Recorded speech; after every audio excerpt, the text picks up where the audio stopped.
ایک اور حدیث میں آتا ہے قیامت کی علامات میں سے، اگرچہ اس کا اس صورت سے تعلق نہیں ہے لیکن چونکہ اس سے ملتی جلتی ہے اس لیے میں بیان کر رہا ہوں۔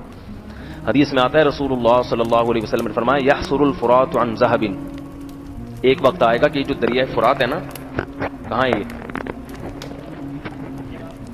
یہ عراق میں دریائے فرات۔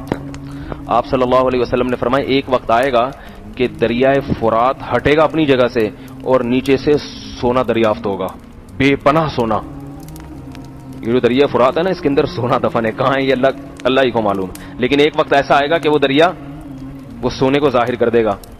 آپ صلی اللہ علیہ وسلم نے فرمایا لوگ اس سونے کو حاصل کرنے کے لیے جھپٹیں گے، ہر شخص چاہے گا مجھے مل جائے، اور اتنی قتل و غارت ہوگی کہ 100 آدمیوں میں سے 99 قتل ہو جائیں گے۔ کیا مطلب؟ 1,00,000 افراد ہوں گے تو 99,999 قتل، یعنی جتنے لوگ اس پہ لڑیں گے نا، ہر شخص دوسرے کو مارے گا، اور کامیاب کون ہوگا؟ 100 میں 1، یہ ریشو ہوگا۔ تو آپ صلی اللہ علیہ وسلم نے فرمایا کہ تم میں سے کوئی اس وقت موجود ہو، یعنی جو بھی امتی اس وقت موجود ہوگا، تو وہ اس سونے کو حاصل کرنے کی کوشش نہ کرے، یہ فتنہ ہوگا، اللہ کی طرف سے عذاب ہوگا۔ تو جو ہے نا، جتنا وہ اس طرح سے ظاہر ہوگا، تو آپ صلی اللہ علیہ وسلم نے امت کو حکم کیا دیا ہے کہ اس وقت صبر کرے۔ یہ معجزہ اور یہ نشانی ابھی ظاہر نہیں ہوئی ہے، نبی صلی اللہ علیہ وسلم نے بعض نشانی ایسی بتائی ہیں جو پوری ہو چکی ہیں۔ حدیث میں آتا ہے کہ ایک ایسی آگ ظاہر ہوگی کہ اس سے اہل حجاز کے جو اونٹ ہیں نا، ان کی گردنیں روشن ہو جائیں گی۔ تو یہ 7ویں صدی ہجری میں یہ آگ لگ چکی ہے، عراق میں یا کوفہ میں کہیں لگ چکی ہے، جس سے اتنی بڑی آگ تھی وہ کہ سعودی عرب کے جو اونٹ ہیں نا، وہ رات کے وقت وہ اندھیرے میں روشن ہو گئے تھے، اتنی دور تک اس کی روشنی پھیلی تھی۔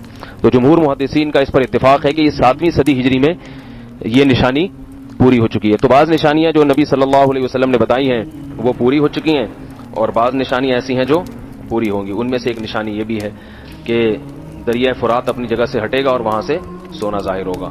تو آپ میں سے کوئی اگر زندہ ہوا تو وہاں جانے کی کوشش نہ کرے، بولے بھائی جس کا ہے لے لو، ہم یہیں آرام سے اپنے ملک میں لوڈ شیڈنگ میں، غربت میں، مہنگائی میں خوش ہیں۔ ہمارے نبی نے ہمیں منع کر دیا ہے۔